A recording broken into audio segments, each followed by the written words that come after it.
noite, pessoal! Sejam muito bem-vindos a mais uma live de aquecimento para o 14º Acerto. Essa live aqui no Instagram do Projeto Acerto vai ser comigo e com a Diana Doc, minha grande amiga. Bem, o tema de hoje vai ser highlights em pré-habilitação cirúrgica. Lembrando que essa live é uma live de aquecimento do nosso simpósio, que vai acontecer dia 29 e 30 de abril. Está muito pertinho. Você já fez sua inscrição? Fica de olho que aqui durante a live nós teremos cupom de desconto, viu? Bem, o 14º Acerto acontece no final de abril e você ainda tem tempo de se inscrever e não pode perder. Bem, o cupom, então, já vou começar a falar para você não perder. Live Acerto 20. Então, faça a sua inscrição acessando ao site projetoacerto.com.br e na hora de efetuar o pagamento, aplique o cupom Live Acerto 20. Ela só vai ter validade até amanhã, meio-dia, porque ela foi feita especificamente para você que está aqui assistindo essa live. Bem, agora, antes de tudo, um recadinho importante. Compartilhe essa live com quem acha que gostaria de assistir, seus colegas. Basta clicar aqui nesse aviãozinho que aparece no canto inferior e envie para os seus amigos no Instagram. Agora, começando oficialmente a nossa live, vou chamar minha grande amiga, madrinha da vida, Diana Doc Nascimento, que é doutora pela USP em Ciências da Saúde, mestre em Gastroenterologia e Nutrição na UFMT e especialista em parenteral e enteral pela Braskem. Boa noite, Diana, seja bem-vinda. Oi, pessoal, mais uma vez, muito obrigada aqui pelo convite, né? Uma satisfação estar aqui essa noite com a Paula Peixe. A Paula está maravilhosa. Até falei, Paula, o que que você fez? Será que é o filtro do Zoom? Mas, gente, ó, realmente o acerto esse ano vai estar cheio de novidades, né? Cheio de coisas importantes, interessantes nos cuidados com o paciente cirúrgico, né, Paula? Então, o acerto, ele abrange todos os cuidados, tanto os nutricionais, cuidados relacionados a fluidos, habilitação precoce, né, mobilidade. Então, dentro do acerto, a gente vai ter muita coisa boa.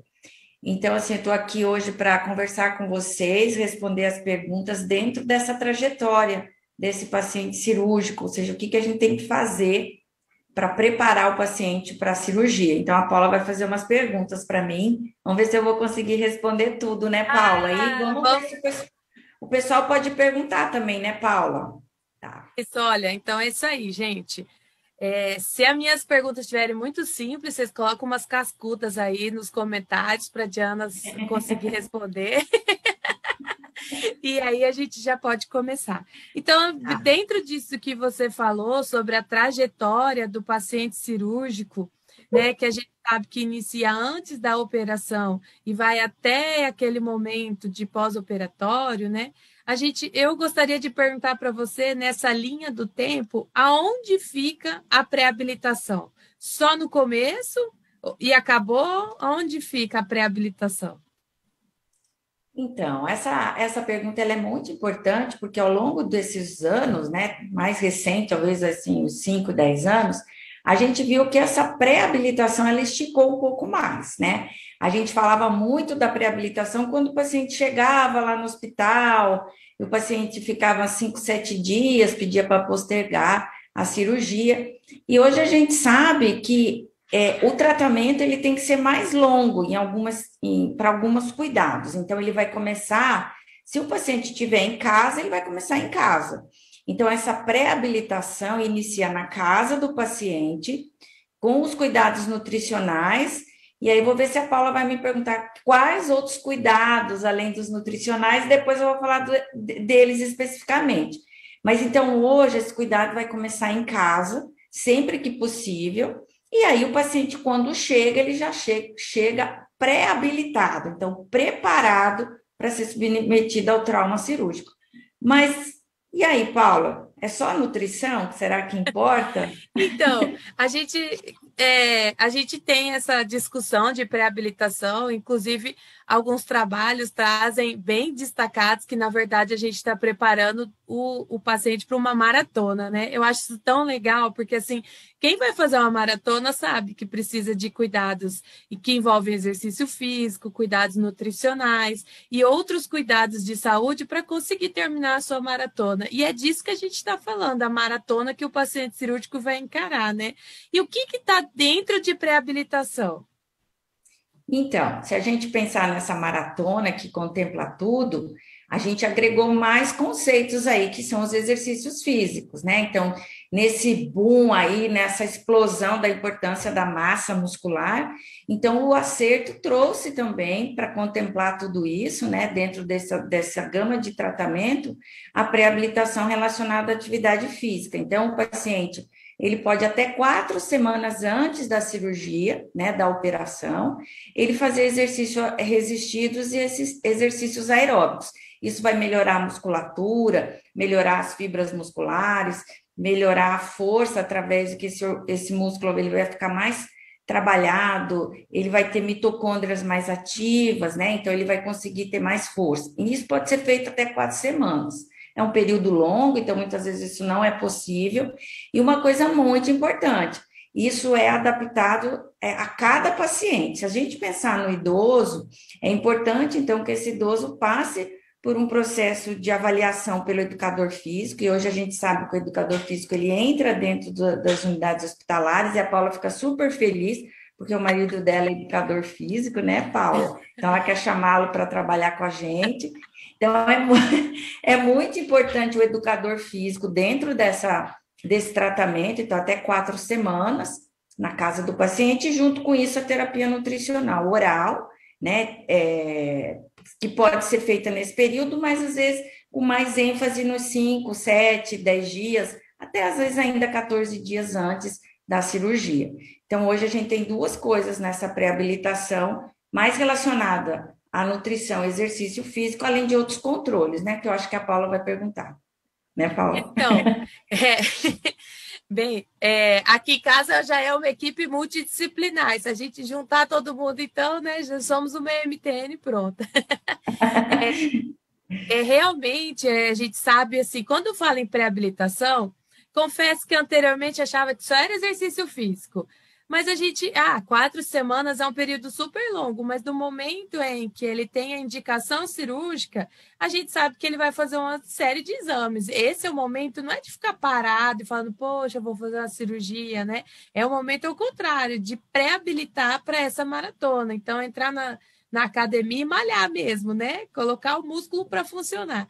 E aí você falou da parte do exercício físico, a parte da terapia nutricional, mas a gente sabe que existem controles metabólicos, né, em relação a controle da hipertensão, do diabetes, e aí isso também atualmente está entrando, né, como pré-habilitação para a cirurgia. Então, tudo que a gente vai, na verdade, preparar esse paciente está nesse momento. Por isso que a gente quis discutir aqui, né, Diana? Então, o paciente, se vocês lembrarem, né, há muito tempo a gente já sabe que esse paciente faz aquele risco cirúrgico, o paciente vai no anestesiologista, se ele é diabético, é importante que ele passe por um controle glicêmico, então tem uma glicemia controlada, se é hipertenso, se ele fuma. Em algumas cirurgias, né, às vezes é aconselhável até que esse paciente perder um pouco de peso, dependendo da situação. Então, tem várias coisas que contemplam nessa pré-habilitação. A gente vai focar muito mais aqui, né, Paula, na questão da nutrição, que é essa dieta hiperproteica, é uma dieta rica em imunonutrientes, sempre que possível, né, para melhorar. Então, você está fazendo uma melhora metabólica. A gente sabe que nesse momento o paciente não vai ganhar um peso satisfatório. O que a gente quer melhorar e atenuar preparar esse paciente para atenuar essa resposta inflamatória, porque toda cirurgia, ela cursa com isso. Dependendo da magnitude da cirurgia, ele vai ter uma resposta metabólica muito grande, né, com uma tempestade citoquímicas, por exemplo, ele vai ter um balanço estrogenado muito negativo, perder muita massa, né, e em algumas outras cirurgias menores, de médio porte, por exemplo, talvez isso não ocorra com tanta intensidade. Então, o que a gente precisa entender é que você vai preparar o paciente com um suporte proteico, né, com aporte proteico, a arginina, que vai dar uma quantidade adequada, que vai melhorar, dar um pool, né, de arginina e aminoácidos para essa cicatrização, para melhorar a cicatrização, o ômega 3, que vai auxiliar em atenuar essa resposta inflamatória. Então, e esse é o objetivo. Então, a gente vai pensar aqui em nutrientes, além que tem a capacidade não só de nutrir, mas tem uma capacidade de modular a resposta imunoinflamatória, além do exercício físico, que ajuda bastante, né? E esses outros componentes. Mas tem mais coisa, né, Paula, que a gente tem que fazer, né? Então, quando a gente fala em exercício físico, em preparar esse paciente, a gente lembra, eu e você, então, né, que a gente gosta de estudar o quê? Sarcopenia. Se a gente lembra disso e a gente pensar nesse paciente, e pensar em qualidade, quantidade muscular, e como que você acha que está hoje o papel da sarcopenia, da triagem e avaliação da sarcopenia dentro dessa trajetória do paciente cirúrgico do Projeto Acerto? Então, isso é muito importante porque, mais uma vez, traz de novo a questão dessa insuficiência, né, muscular. Então, se a gente pensar dentro do tratamento, continua, a gente vai manter aquela rotina de fazer a triagem nutricional. No caso do paciente que está em casa, quando ele chega no hospital, você vai fazer aquela triagem nas primeiras 24, 48, 24 horas de preferência, e aqueles em risco você faz a avaliação nutricional mais detalhada. Então, isso mantém, né, usando toda a ferramenta padronizada, toda a ferramenta que faz parte do protocolo de avaliação nutricional. Em relação à sarcopenia, hoje ela tem que estar inserida nisso.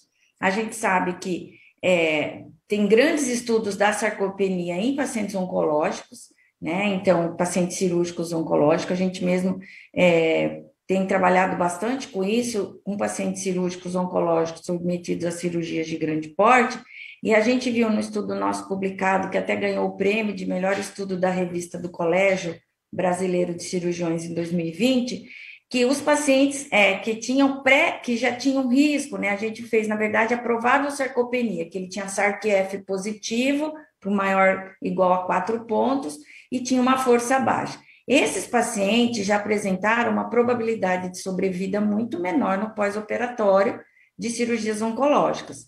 Então, pessoal, é muito importante que dentro essa quantidade de cuidados que a gente tem, inserir na rotina a avaliação da sarcopenia. E por que isso? Muita gente pode pensar, mas eu já faço avaliação nutricional, para que eu vou fazer avaliação da sarcopenia?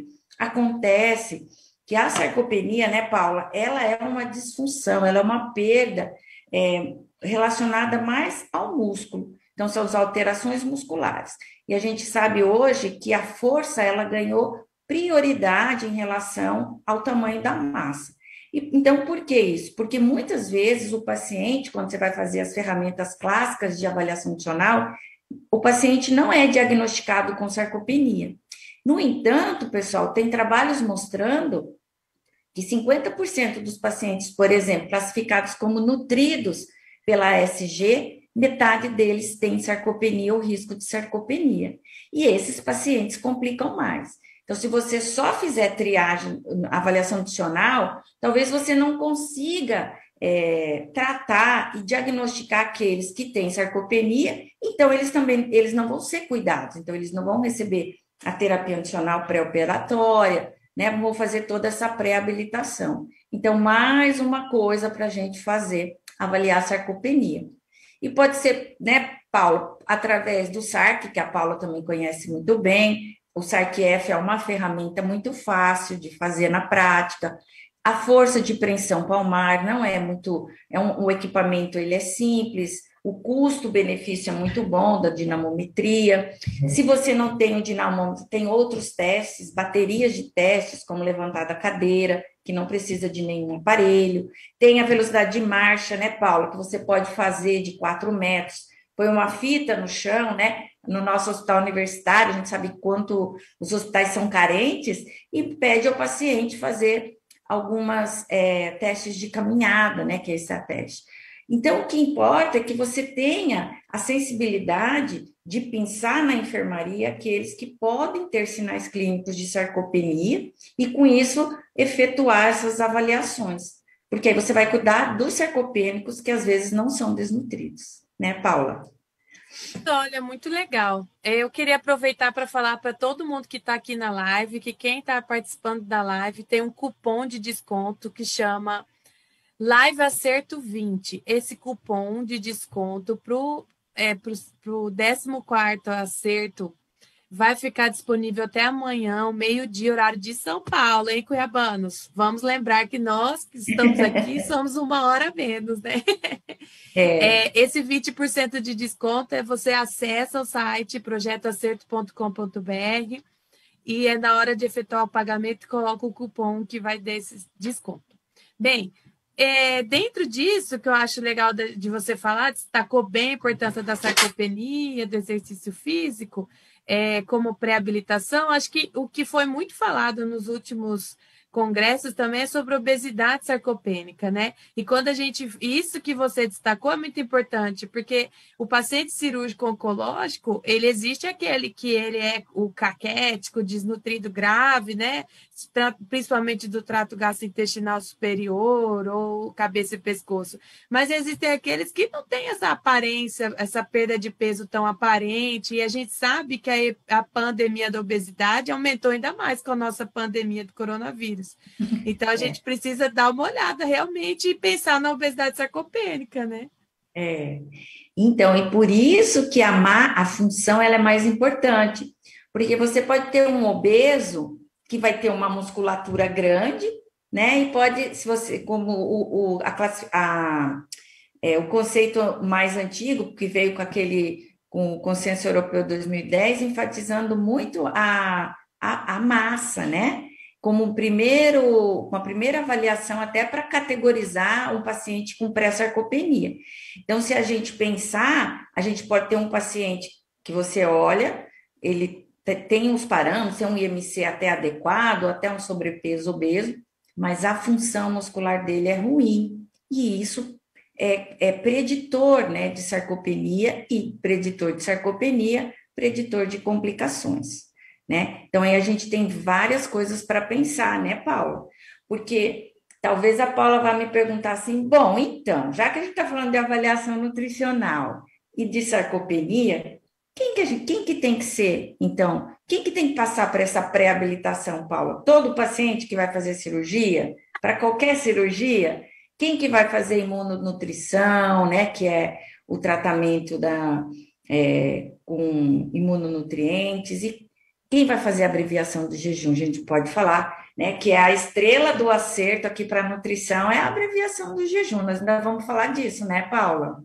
Exato. Então, quando a gente está falando da trajetória, é importante pensar que a trajetória a trajetória do paciente cirúrgico, ela vai começar, então, no primeiro momento, né? O primeiro profissional que encontrar esse paciente que tem indicação cirúrgica, ele já deve ter o conhecimento de uma ferramenta de triagem, né? E, de preferência, a gente sabe que, por exemplo, os pacientes, eles hoje em dia, eles não internam mais como para aguardar a cirurgia, eles internam no momento da cirurgia. Então, é muito importante que o serviço tenha esse direcionamento para uma avaliação nutricional. E aí eu pergunto, quem é que deve ser avaliado, né? Aquele paciente que vai fazer que tipo de cirurgia que eu vou abrir meus olhos e botar aquele letreiro vermelho de perigo, precisa ser avaliado e pensar numa intervenção nutricional imediata. Pessoal, vocês viram que eu que perguntei para ela e ela devolveu para mim, né? Coisa de aluna, ela foi minha aluna, ela continua fazendo isso comigo.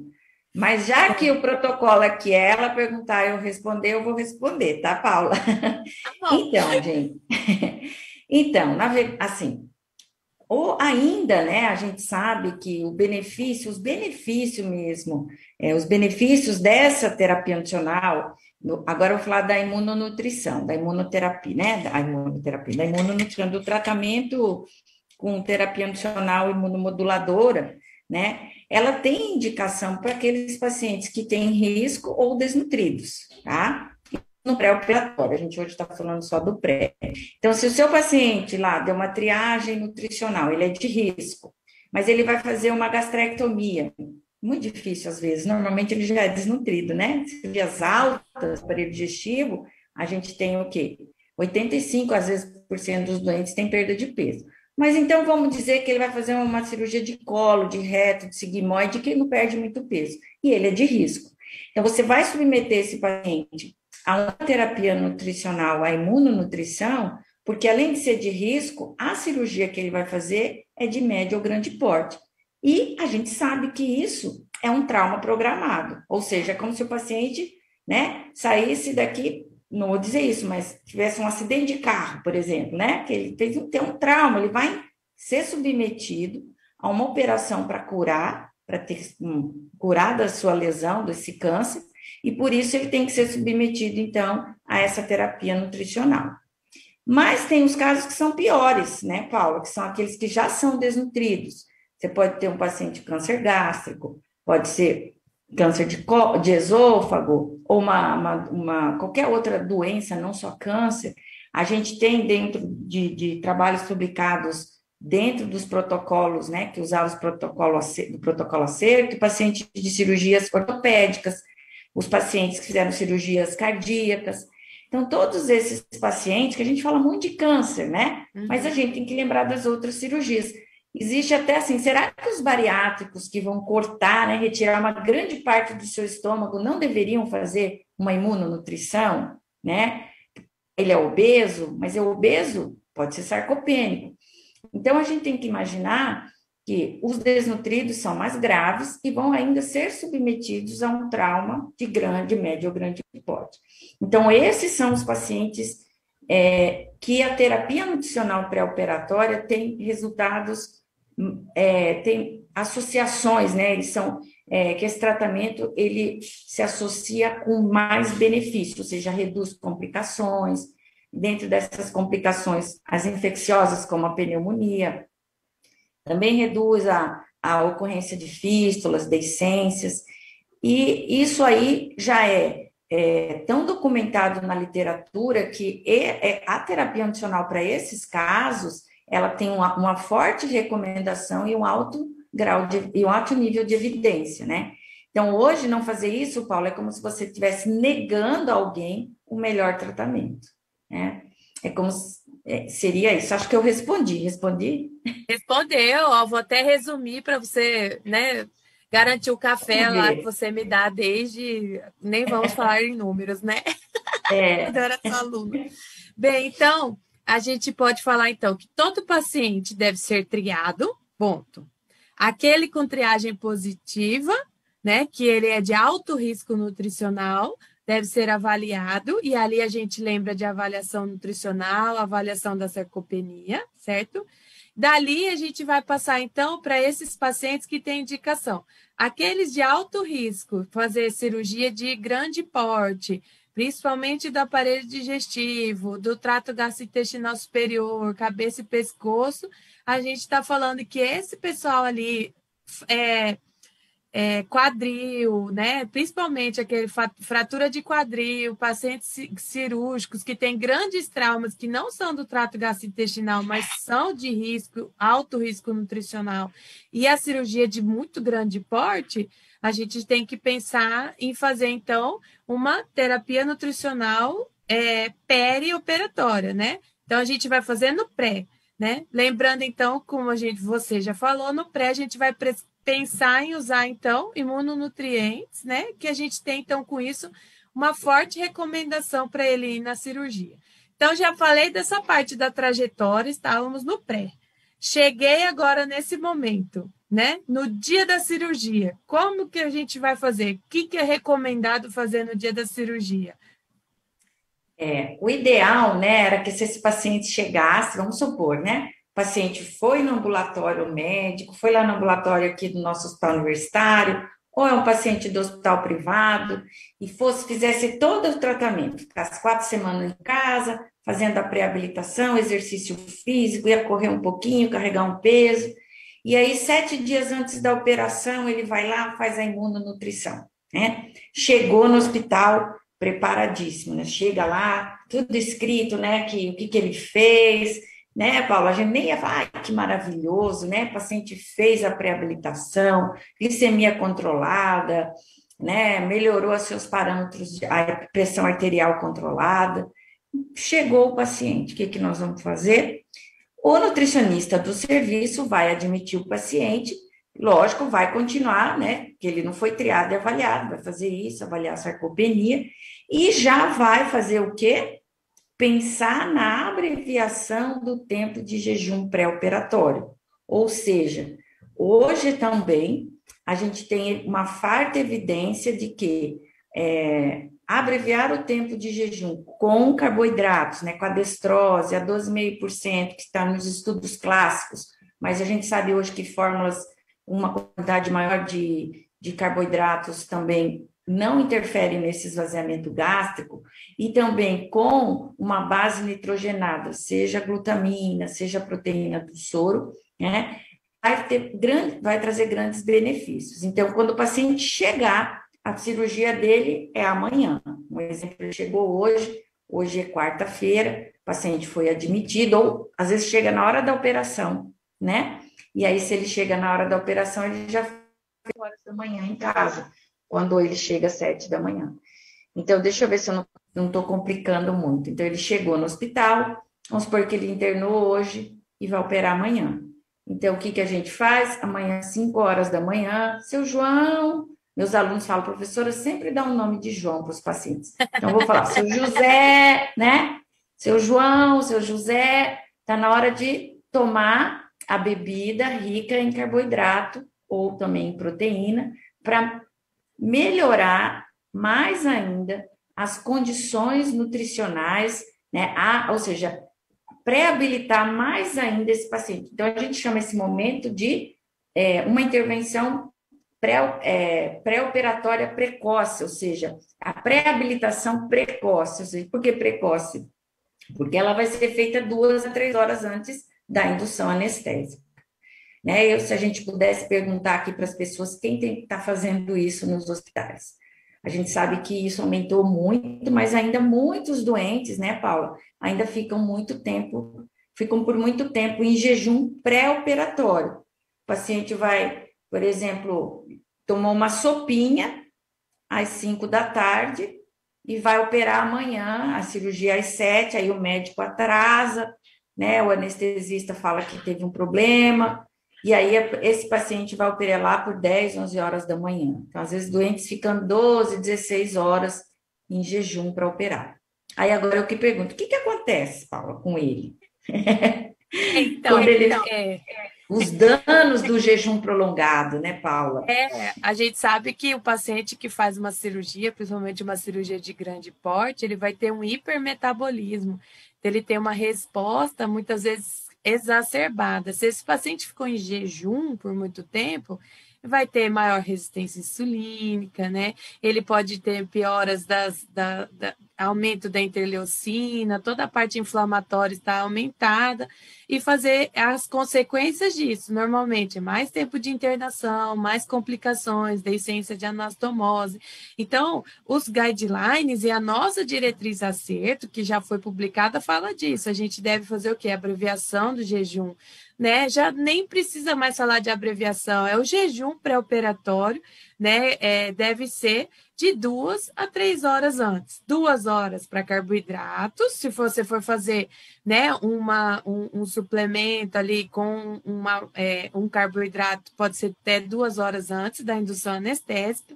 Se for utilizar, como você disse, né, O uso de uma base nitrogenada até 3 horas ainda é bastante seguro. E é importante, assim, pensar exatamente como você disse, nesse paciente que está hospitalizado, a gente tem um controle melhor. Mas aquele que vem de casa direto para entrar no centro cirúrgico, ele precisa estar bem orientado. Então, o que acontece na verdade? Eles falam assim, ó, a última comida deve ser o jantar, sólido no jantar, depois fica em jejum até o horário da cirurgia. Isso não pode muito acontecer, porque se o paciente está com uma cirurgia agendada para 7 da manhã e jantar às 8 da noite, a dieta sólida ali já deu quase 12 horas, sendo que a gente pode ter um jejum de apenas 8 horas para sólidos e colocar 2 ou 3 horas antes o líquido contendo carboidrato ou carboidrato e proteína. Então, esse paciente ele deve ir orientado e saber o horário, se ele jantou cedo, fazer um lanche reforçado à noite, ou se ele vai fazer a cirurgia da tarde. O que a gente faz com o paciente que faz cirurgia da tarde? Ele também, né, é bem comum a gente ver nos serviços por aí, esse paciente que vai fazer a cirurgia 1 da tarde já está sem a dieta sólida desde o jantar do dia anterior, né?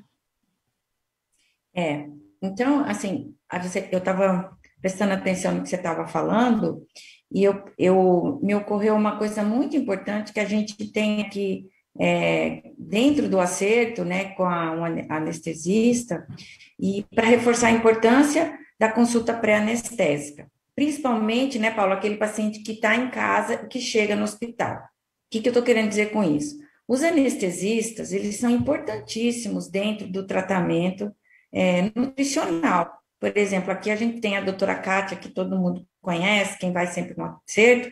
Então, ela e os anestesistas, isso está na diretriz, né, está na diretriz dos anestesiologistas do Brasil, e que deve ser prescrito para esse paciente, né, esse líquido contendo carboidrato ou proteína, junto com a proteína, e quando o anestesista prescreve isso, o paciente que interna, por exemplo, 5 da manhã, ele vem de casa, que é muito comum nos hospitais privados, o paciente chega, né, ele vai operar, por exemplo, às 7 da manhã, 5 da manhã ele toma a bebida, ele pode comprar essa bebida pronta, né? Se ele puder, tem as bebidas aqui no Brasil já prontas para isso, chegar no hospital já com abreviado o jejum, né, Paulo?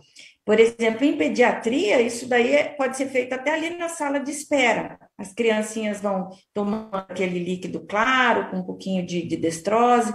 Então, é muito importante, gente, que toda a equipe seja orientada, porque nem sempre o paciente vai estar no hospital para o nutricionista mandar do serviço de nutrição, tá? Então, é mais uma coisa aí. Então, se você tem um anestesista, principalmente quem trabalha em hospital privado, que o anestesista faça isso. Ou o próprio cirurgião faça essa orientação, para que o paciente acorde, tome a bebida e vá para o hospital, né? Eu acho que você perguntou, foi isso? Eu não me lembro agora. Foi? É isso mesmo. E assim, uma das coisas que vale muito a pena ressaltar dentro do projeto Acerto é a importância da equipe interdisciplinar e que isso é totalmente falado o tempo inteiro, porque, né, enquanto a gente falou aqui, a gente já comentou sobre o nutricionista, a gente sabe a importância do enfermeiro ali da enfermaria para saber e ajudar a controlar esse horário da abreviação do jejum, o anestesista, o cirurgião, né? A gente tem ali o fisioterapeuta, o educador físico na pré-habilitação, né?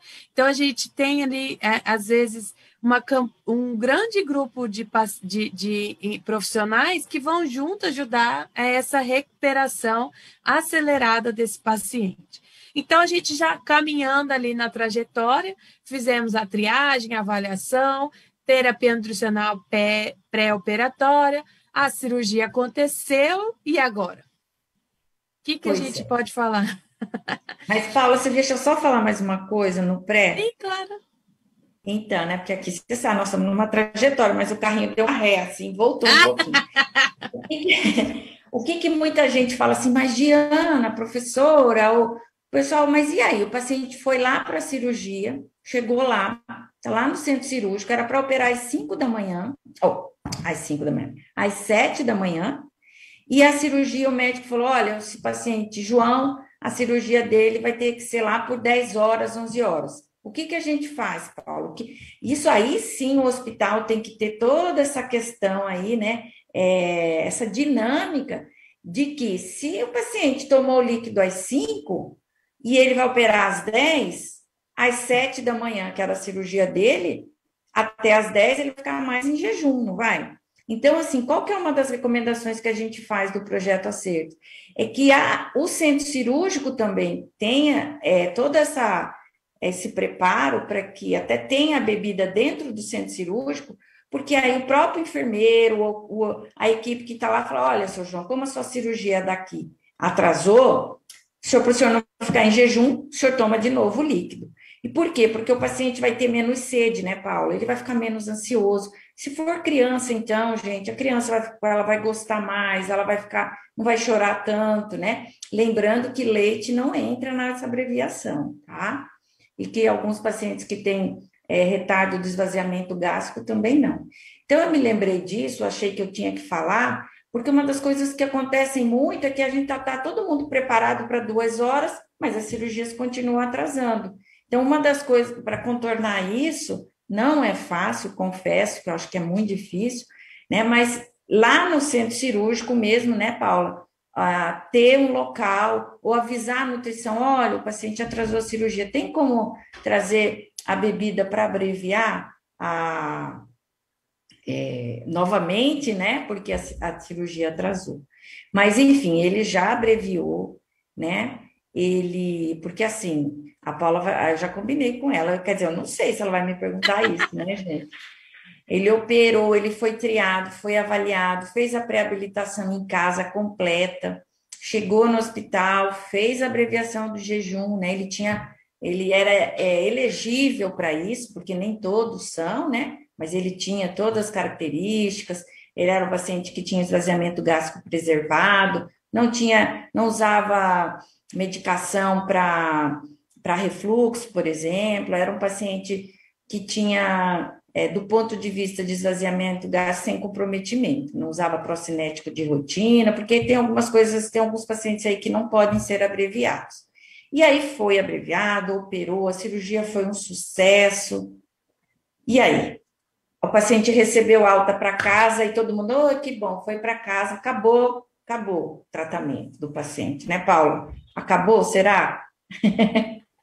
Olha, realmente, então, assim, se você devolveu a pergunta para mim, acho que é importante a gente ressaltar também que esse paciente, após a cirurgia, antes da gente dar alta ainda, a gente precisa também realimentar, né? Então, o retorno da alimentação, a gente vê já nas diretrizes que ela é segura pela via oral, né? Líquidos claros, e a gente tem recentes meta-análises ali falando que, inclusive, com retorno com carboidrato e proteína. Então, qual que é a indicação? Você não vai usar uma fórmula de abreviar o jejum? Então, existem, por exemplo, guidelines para pacientes de colo que até 4 horas após a cirurgia ele pode receber, né? Então, a gente pode, por exemplo, após a cirurgia, de uma grande cirurgia, a gente já pode usar algum tipo de realimentar esse paciente. Mas é importante, por exemplo, esse paciente que é desnutrido, que a gente falou, por exemplo, do câncer gástrico, de cabeça e pescoço, de esôfago, que é desnutrido grave, e de trato gastrointestinal alto, ele não vai conseguir realimentar e atingir as necessidades.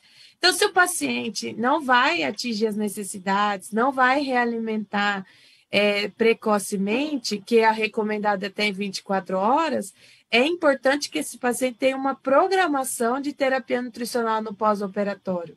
Então, esses pacientes são candidatos a fazer uma terapia nutricional com um posicionamento nasoenteral ou por uma ostomia, para garantir que ele receba essa terapia, a gente conseguir ali no hospital pensar nessa trajetória, né? Aí terminou a trajetória dentro do hospital, acabou, vamos dar alta, tá tudo certo, ou eu ainda posso pensar em habilitar, em recuperar esse paciente e acelerar sua recuperação no pós-alta. Como é que é o pós-alta? Então, você bem falou, né? Dentro, então, nesse tratamento, o paciente vai receber a dieta precoce, em alguns casos até chamada ultra precoce, quando é nesse pós-operatório imediato, né? Mas, assim, acho que é um ponto importante que nós, nutricionistas, temos que fazer, porque isso é uma atribuição nossa, né? É que esse paciente receba uma orientação do plano de alta.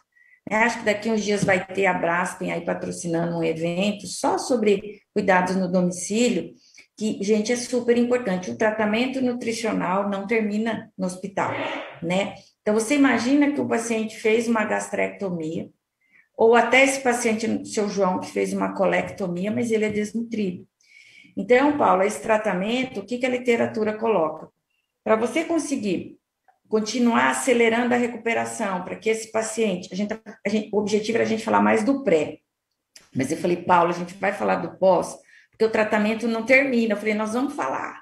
Fala só um pouquinho, mas acho que a gente vai ter que, né, Paula? Nós estamos roubando o tempo do pré para falar um pouco do pós.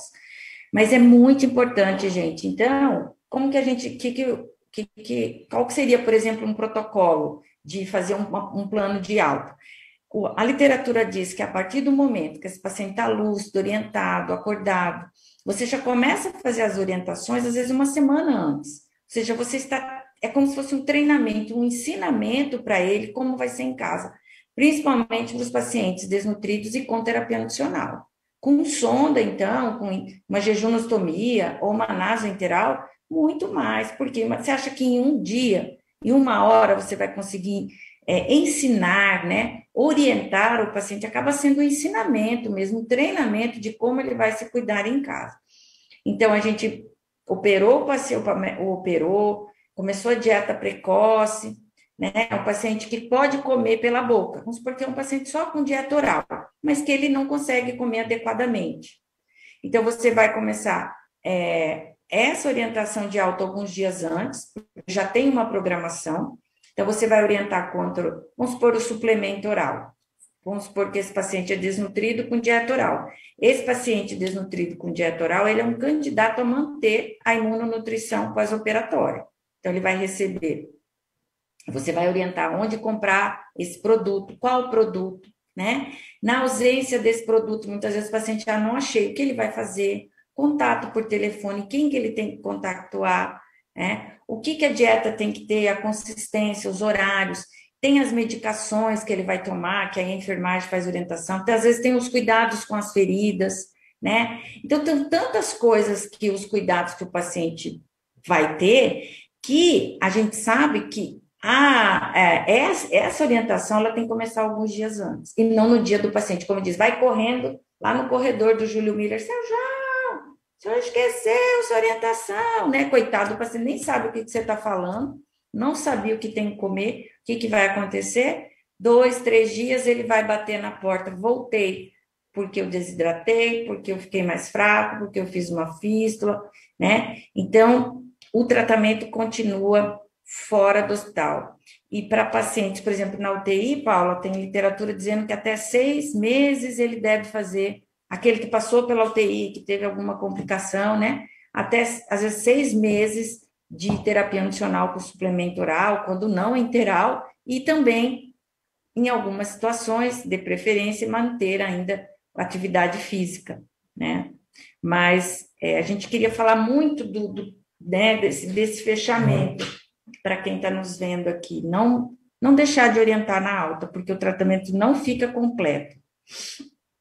E na verdade, você falou que a gente estava roubando do pré para falar do pós, mas na verdade, assim, a orientação faz parte do protocolo acerto, orientar o paciente, né? Ele tem que ter informação do que vai acontecer com ele, ele tem que ter informação da cirurgia, do tipo de anestesia, de como, tudo isso, mas ele também tem que ter informação da terapia nutricional, como vai ser, quais devem ser os cuidados, e aí isso faz parte do pré, exatamente como você falou, não deixar para o pós.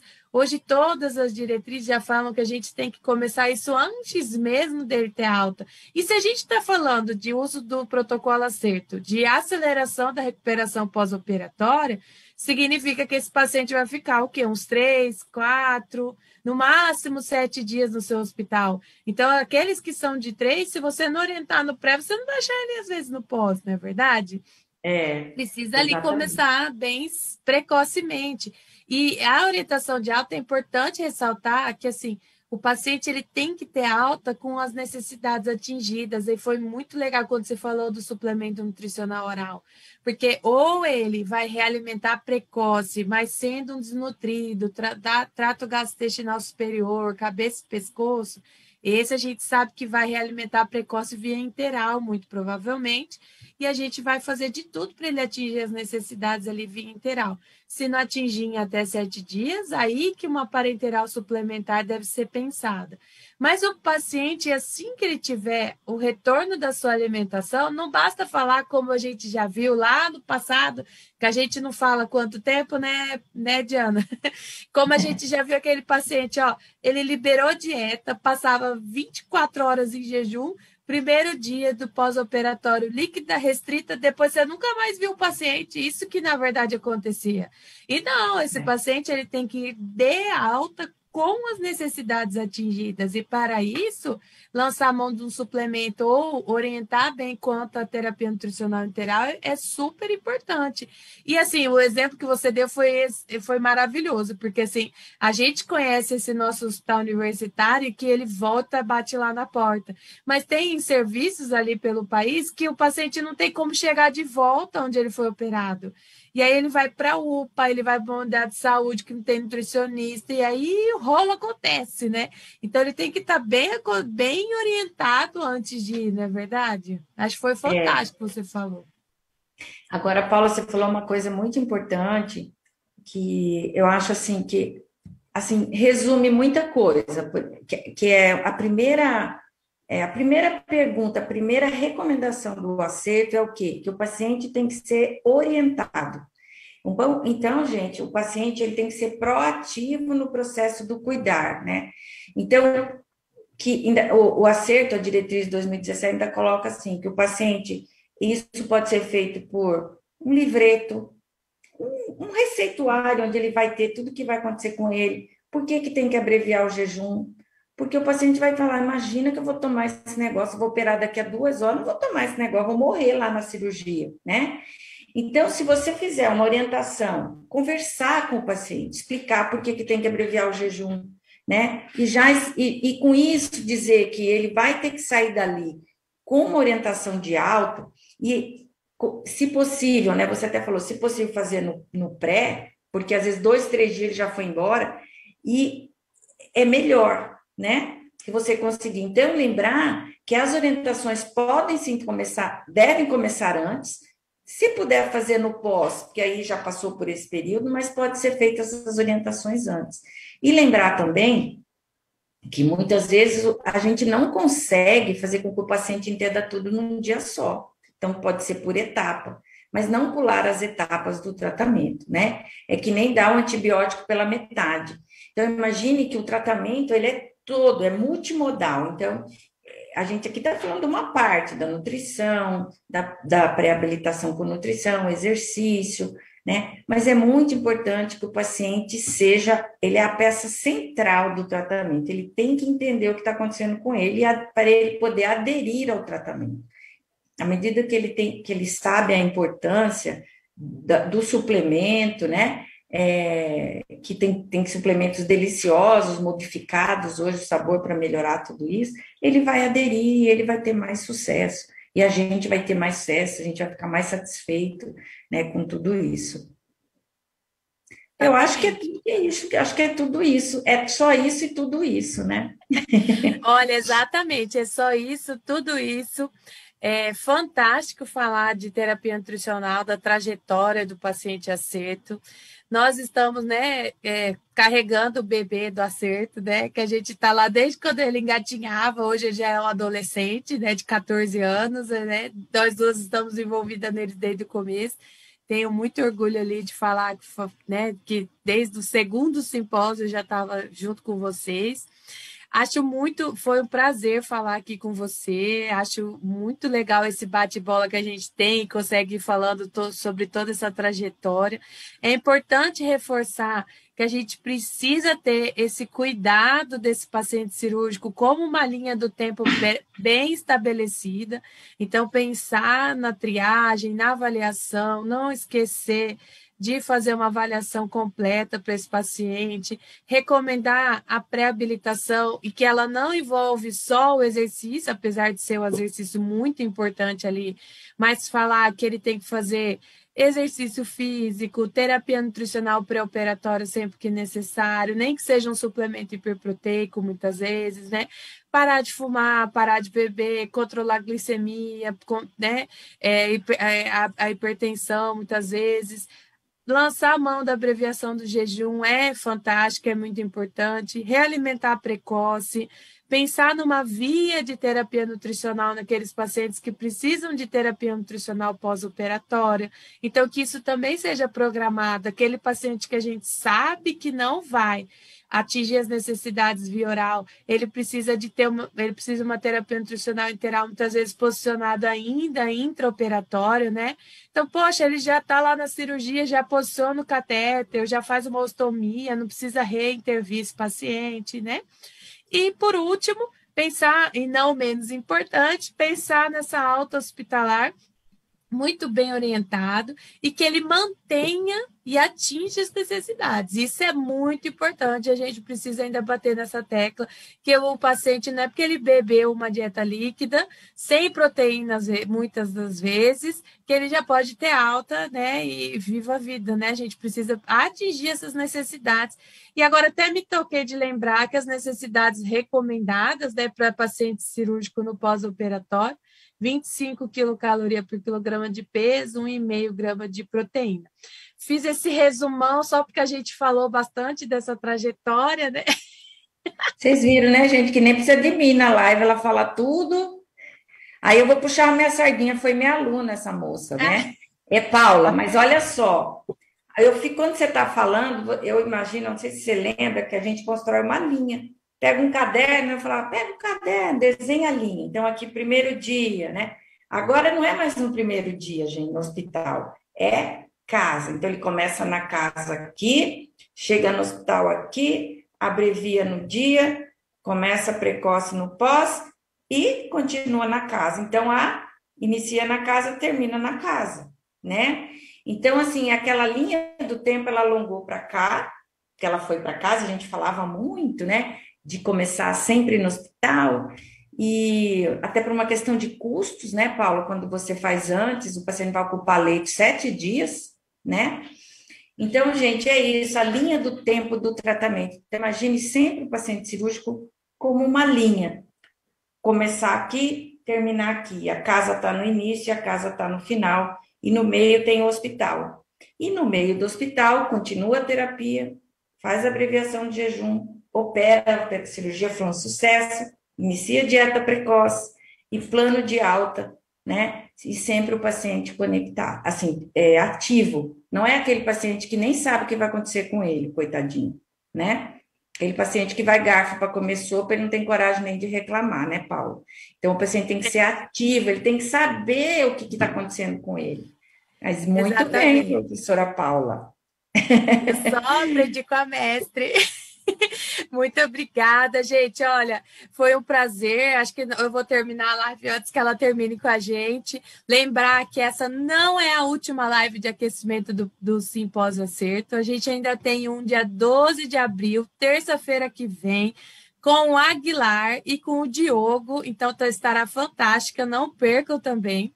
Amanhã, no Instagram aqui do Projeto Acerto, vai ter caixa de perguntas. O que vocês perguntarem, amanhã, na caixinha de perguntas, eles vão responder lá na live terça-feira que vem. Então, aproveitem já para ajudar a desenhar o que eles vão falar lá na terça-feira. Vai ser bem legal ver sua pergunta lá.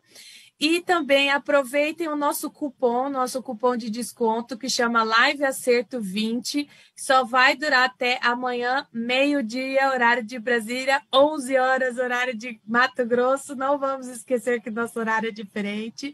Ó, lembrando que esse ano o acerto ainda é 100% online, é o maior simpósio de cuidados em terapia nutricional do país.